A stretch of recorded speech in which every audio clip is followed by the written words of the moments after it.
जम्मू के विजयपुर में बने अखिल भारतीय आयुर्विज्ञान संस्थान एम्स में आने वाले समय में और फैकल्टी सदस्यों का चयन होगा। एक ओर एम्स प्रबंधन जहां 18 फरवरी से ओपीडी सेवा शुरू करने की तैयारी कर रहा है, वहीं जल्द ही फैकल्टी सदस्यों का चयन प्रक्रिया भी अंतिम रूप ले रही है। अभी तक 17 प्रदेशों और केंद्र शासित प्रदेशों से फैकल्टी सदस्यों का चयन हुआ है। 500 नर्सिंग स्टाफ के सदस्य भी एम्स जम्मू के लिए पहले ही चुन लिए गए हैं, जिन्हें एम्स दिल्ली में 6 महीने की स्पेशल ट्रेनिंग दी जा रही है।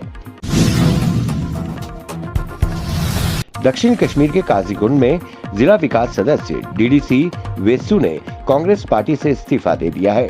डीडीसी वेसु बिलाल अहमद देवा ने कहा कि कांग्रेस पार्टी कई मुद्दों को संबोधित करने में विफल रही, इसलिए उन्हें अपनी बेसिक मेंबरशिप से इस्तीफा देने के लिए मजबूर होना पड़ा। उन्होंने कहा कि जम्मू कश्मीर प्रदेश पार्टी के अध्यक्ष वकार रसूल वानी ने पार्टी को हाईजैक कर लिया है। उन्होंने अपने भविष्य की योजना पर कहा कि वो इंडिपेंडेंट उम्मीदवार के रूप में चुनाव लड़ेंगे। भारत और इंग्लैंड के बीच विशाखापत्तनम में खेला जा रहा 5 मैचों की टेस्ट सीरीज का दूसरा मुकाबला रोमांचक स्थिति पर पहुंच गया है। तीसरे दिन का खेल खत्म हो चुका है और इंग्लैंड ने दूसरी पारी में 1 विकेट गंवाकर 67 रन बना लिए हैं। इंग्लैंड टीम को जीत के लिए अभी भी 332 रन की जरूरत है। भारत ने 399 रन का टारगेट रखा था।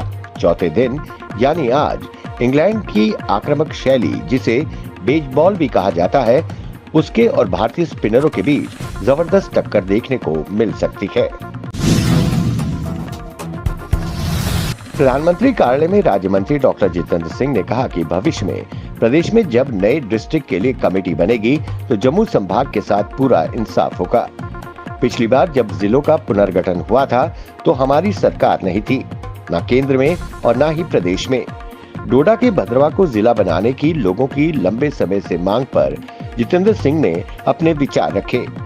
Indian institute of integrative medicine में कार्यशाला में डॉक्टर जितेंद्र सिंह मुख्य अतिथि थे। पत्रकारों से उन्होंने कहा कि भद्रवा को जिला बनाने की मांग को मैं नकार नहीं रहा हूं। जिलों के पुनर्गठन कमेटी बनेगी, भद्रवा को जिला बनाने की मांग को पूरा किया जाएगा। उत्तर प्रदेश की एटीएस टीम को बड़ी कामयाबी हाथ लगी है।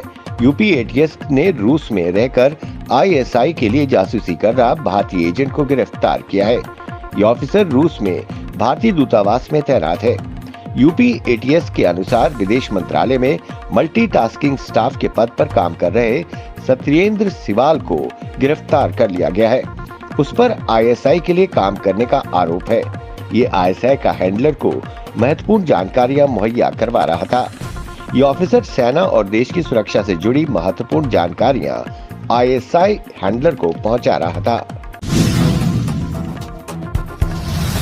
प्रधानमंत्री नरेंद्र मोदी असम दौरे पर दूसरे दिन गुवाहाटी के खानापारा वेटनरी फील्ड में पहुंचे। यहां प्रधानमंत्री ने 11,600 करोड़ रुपए की परियोजनाओं का उद्घाटन और शिलान्यास किया। उसके बाद प्रधानमंत्री मोदी ने एक विशाल जनसभा को संबोधित किया। अपने संबोधन में उन्होंने कहा, असम में डबल इंजन की सरकार सिर्फ विकास की नीति पर काम करती है। उन्होंने कहा कि आज देश कह रहा है कि मोदी की गारंटी यानी गारंटी पूरा होने की गारंटी। उन्होंने कहा कि जिन परियोजनाओं का अनावरण किया है उससे न केवल पूर्वोत्तर बल्कि शेष दक्षिण एशिया में भी कनेक्टिविटी मजबूत होती है। वहीं उन्होंने कहा कि आजादी के बाद जो लोग सत्ता में आए उन्हें अपनी संस्कृति पर शर्म महसूस हुई। उन्होंने कहा कि पिछले 10 साल में असम में शांति लौटी है।